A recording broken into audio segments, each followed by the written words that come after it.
संकल्प global skin कार्यक्रम में आप सभी का बहुत बहुत स्वागत है। दोस्तों, वैसे तो समाज में बहुत सी बीमारियां फैली हुई हैं, जिनमें से कुछ का इलाज संभव है, कुछ का पूरी तरह से संभव है और कुछ का इलाज अभी भी संभव नहीं है। लेकिन कुछ बीमारियां ऐसी हैं जो अगर मनुष्य को हो जाती हैं उसके पूरे जीवन को प्रभावित करती हैं, उसके शरीर के साथ साथ उसे मानसिक रूप से भी बहुत परेशान करती हैं। इन्हीं बीमारियों में से एक बीमारी है सोराइसिस। सोराइसिस जैसी बीमारी क्यों हो जाती है, कैसे हो जाती है और इसका इलाज पूरी तरह से कैसे संभव है, ये बताने के लिए हमारे साथ हमारे स्टूडियो में उपस्थित हैं डॉक्टर शैलेंद्र धवन। डॉक्टर शैलेंद्र धवन, जिन्होंने 1991 में लक्ष्मी नारायण मेडिकल कॉलेज से ग्रेजुएशन किया है। इसके अलावा he is a member of national psoriasis foundation USA, consultant e-com consultant herbal division Canada. इसके अलावा he is an editor general of phytomedicine, जो कि हर्बल दवाओं पर हो रही शोध की मासिक पत्रिका है। आइए स्वागत करते हैं डॉक्टर धवन का और लेते हैं जानकारी सोराइसिस के विषय में। डॉक्टर धवन, आपका बहुत बहुत स्वागत है। नमस्कार डॉक्टर धवन, सोराइसिस के बारे में हम काफ़ी कुछ जानकारी आपसे लेते आ ही रहे हैं।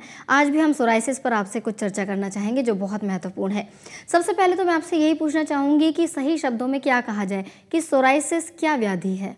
देखिए, सोराइसिस एक ऐसा डिजीज़ है जिसमें कि बॉडी के ऊपर छोटे छोटे रेड कलर के जो पैचेस हैं वो डेवलप होना शुरू हो जाते हैं और दो पैचेस पास पास डेवलप होकर एक जुड़ के एक बड़े पैच को डेवलप कर देते हैं और उसके ऊपर सफ़ेद रंग का पपड़ी भी आना शुरू हो जाता है। ये एक सोराइसिस का एक ख़ास निशानी है कि जिसमें कि इसके ऊपर वाइट कलर का पपड़ी आना शुरू हो जाता है और वो इसकी शुरुआत जो है जनरली बालों से होता है। बहुत सालों तक पेशेंट इसको डेंड्रफ ही समझते रहते हैं कि वो डेंड्रफ का रूप है, लेकिन अदरवाइज़ वो सोराइसिस के शुरुआत के लक्षण होते हैं। कुछ पेशेंट्स में इसकी शुरुआत जो है वो एड़ियों का फटना या हाथों में हल्के हल्के क्रैक्स का आ जाना उस रूप से भी होता है और इस तरह ये एक भयंकर व्याधि के रूप में हमारे सामने जो है वो आता जा रहा है। आयुर्वेद में इसकी बहुत डिटेल में व्याख्या की गई है। आयुर्वेद में 18 प्रकार के कुष्ठों का वर्णन है। उसमें 11 प्रकार के महाकुष्ठ और 7 प्रकार के क्षुद्र कुष्ठ यानी छोटे कुष्ठों का वर्णन किया गया है। उसमें एक कुष्ठ है जिसको बोलते हैं सिद्धम कुष्ठ और सिद्धम कुष्ठ में क्या होता है कि आदमी की जो स्किन है वो पपड़ी बन के झड़ना शुरू कर देता है, तो उसको हम जो है सिद्धम कुष्ठ कहते हैं। यही मॉडर्न में जो है वो सोराइसिस का एक रूप है और इस व्याधि के उत्पत्ति के कारणों का भी शास्त्रों में बहुत डिटेल में वर्णन किया गया और उसकी चिकित्सा के बारे में भी बहुत डिटेल में वर्णन किया गया है। जी, यानी कि एक ऐसी बीमारी है जो छोटे रूप में शुरू होती है लेकिन धीरे धीरे फैलकर बड़ा रूप वो है ले लेती है। डॉक्टर साहब, कितना कॉमन है सोराइसिस? कितने मतलब इसे कितने प्रकार का होता है? क्या ऐसा भी कुछ है कि कई प्रकार हैं इसके? हाँ, देखिए, सोराइसिस जो है एक बहुत कॉमन डिजीज़ बनता जा रहा है। थ्रू आउट वर्ल्ड 3% जो पॉपुलेशन है वो इस वक्त सोराइसिस से ग्रस्त है। इंडिया में भी क्योंकि मानसिक तनाव और रहन सहन में अब बदलाव आते जा रहे हैं, इसलिए ये डिजीज़ जो है वो 1% पॉपुलेशन में जो है वो सोराइसिस अब जो है वो सफ़रर हमको आजकल मिल रहे हैं जी। और जितने भी केसेस हमारे पास सोराइसिस के आते हैं उसमें से मुख्यतः जो केसेस 80% केसेस जो होते हैं वो प्लेग टाइप सोराइसिस के होते हैं, जिसमें बॉडी के ऊपर वाइट कलर के पैचेस बनना शुरू हो जाते हैं और उसमें पपड़ी जो है वो झड़ता रहता है। जी। ज़्यादातर 80% केसेस इस तरह के हमारे पास आते हैं। जी। दूसरा टाइप होता है एरिथ्रोडर्मिक केसेस। एरिथ्रोडर्मिक में क्या होता है कि स्किन के ऊपर जो पैचेस होते हैं वो पपड़ी कम झड़ता है पर उनका कलर रेड होता है और ऐसे केसेस में इचिंग या खुजलाहट का होना जो है वो ज़्यादा पाया जाता है। कुछ केसेस हमारे पास आते हैं गुटेट सोराइसिस के। उसमें सोराइसिस फैल के बड़े पैचेस नहीं बनते, लेकिन वो पैचेस छोटे छोटे पैचेस थ्रू आउट बॉडी जो होते हैं वो स्कैटर्ड रहते हैं, उसको गुटेट सोराइसिस कहा जाता है। फिर पस्चुलर सोराइसिस होता है, this is a dangerous disease. तो इसमें सोराइसिस में पस फॉर्मेशन भी हो जाता है, वो उन्हीं सोराइसिस के पैचेस के ऊपर छोटा छोटा जो है पस फॉर्मेशन हो जाता है। This is a serious condition. इसके अलावा जो स्कैल्प सोराइसिस के केसेस आते हैं जिसमें कि सोराइसिस सिर्फ बालों तक ही सीमित रहता है, या पाल्मोप्लांटर सोराइसिस के केसेस होते हैं जिसमें कि हाथों पर और पैरों तक ही ये डिजीज़ जो है वो सीमित रहती है। लेकिन अगर प्रॉपर चिकित्सा ना की जाए तो वो वहाँ से शुरू होकर बाकी बॉडी पार्ट्स में जो है वो फैलना शुरू कर देता है। आयुर्वेद के मत से सोराइसिस जो है वो 3 प्रकार का हम मानते हैं, वातस, पित्तस एंड कफस। वातस सोराइसिस वो होता है जिसमें कि सोराइसिस जो है वो छोटे छोटे डॉट्स के रूप में रहता है। पेशेंट को जॉइंट्स में जो है वो ज़्यादा रहता है और इचिंग भी उसको रहता है उसको हम वातज प्रकृति की कैटेगरी में डालते हैं। फिर पित्तज वो होता है जिसमें कि रोगी जो है वो इरिथ्रोडर्मिक यानी कि उसका पैचेस जो होते हैं पित्तज रेड कलर के पैचेस होते हैं और इचिंग बहुत ज़्यादा ऐसे केसेस में हमको मिलता है। तीसरे केसेस होते हैं वो कफज होते हैं। कफज उसमें क्या है कि स्केल्स ज़्यादा बनेंगे लेकिन इचिंग कम होगा और लेकिन पैचेस बहुत बड़े एरिया में वो फैले हुए होंगे। तो ये 3 प्रकार का आयुर्वेद के हिसाब से सोराइसिस होता है, वातज, पित्तज और कफज। और इसी प्रकार के ऊपर उसकी चिकित्सा भी निर्भर करती है कि किस प्रकार का वो सोराइसिस है, हमको चिकित्सा भी उसी के हिसाब से ही निर्धारित करना होता है। उसी के हिसाब से दवाइयाँ होती हैं और उसी के हिसाब से सिटिंग्स हुआ करती हैं। हाँ जी। अच्छा डॉक्टर साहब, क्या हम सोराइसिस को वंश परंपरागत यानी जेनेटिक कह सकते हैं? देखिए, सोराइसिस एक जेनेटिक डिजीज़ है।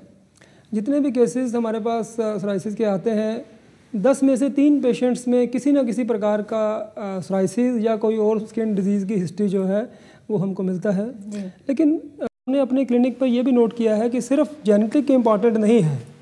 अगर नेक्स्ट जनरेशन के जो बच्चे हैं अगर वो कॉन्स्टिपेशन रहेगा, उनमें इनडाइजेशन रहेगा या स्ट्रेसफुल कंडीशंस में रहेंगे तो नेक्स्ट जनरेशन में इस डिज़ीज़ के जाने के चांसेस जो हैं वो बढ़ जाते हैं। वैसे 20 to 30% जेनेटिक केसेस हमको पॉजिटिव इस डिजीज़ के मिलते हैं। जी, 20 to 30% जेनेटिक भी होता है। डॉक्टर साहब, आपने बताया कि सोराइसिस कई प्रकार का होता है, तो इनमें से कौन सा सोराइसिस सबसे ज़्यादा कष्टदायी होता है? देखिए, इरिथ्रोडर्मिक सोराइसिस जो है, जो जिसमें स्किन रेड होता है, वो पेशेंट के लिए सबसे कष्टदायक होता है क्योंकि उसमें इचिंग बहुत ज़्यादा इन्वॉल्व होता है, पैचेस रेड होते हैं और उसको स्क्रैच करने के बाद उसमें ब्लीडिंग भी होने लग पड़ता है। तो वो बहुत कॉमन और साथ में कष्टदायक भी रहता है और उसका ट्रीटमेंट भी हमें स्पेशल रोगी का केयर करना पड़ता है। उसमें एक्स्ट्रा मॉइस्चराइजिंग की भी ज़रूरत पड़ती है, स्पेशल हर्बल मेडिसिन को भी हमें अप्लाई करना पड़ता है जिससे कि उसको इचिंग को हम कंट्रोल कर पाएँ। यानी जितना ये कष्टदायी होता है तो इसका इलाज भी थोड़े बड़े लेवल का किया जाता है। थोड़ा एक्स्ट्रा हमें एफर्ट्स करनी पड़ती हैं उसको ट्रीट करने के लिए। जी बिल्कुल, बहुत ही परेशानी की बात है मेरे ख्याल से डॉक्टर साहब कि ये कष्टदायक है और रोगी बहुत मानसिक तनाव की अवस्था में इसके रहते हैं। जी, मेरे ख्याल से और भी चीज़ें जुड़ जाती होंगी जैसे हेजिटेट रहना, कॉन्फिडेंस में कमी आना, इसे वो तो समाज में जब भी सोराइसिस के पेशेंट्स में बाहर दिखने वाले हिस्से में सोराइसिस होगा तो वो उसका कॉन्फिडेंस लेवल जो है वो कम हो जाता है, समाज में लोगों से मिलने में उसको दिक्कत रहती है। तो इस प्रकार की समस्याएं सोराइसिस के सभी पेशेंट के साथ हो जाती हैं।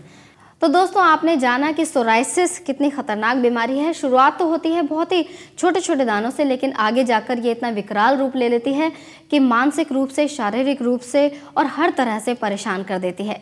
लेकिन सोराइसिस अगर किसी को है तो निराश होने की बिल्कुल आवश्यकता नहीं है, क्योंकि सोराइसिस का इलाज पूरी तरह से संभव है।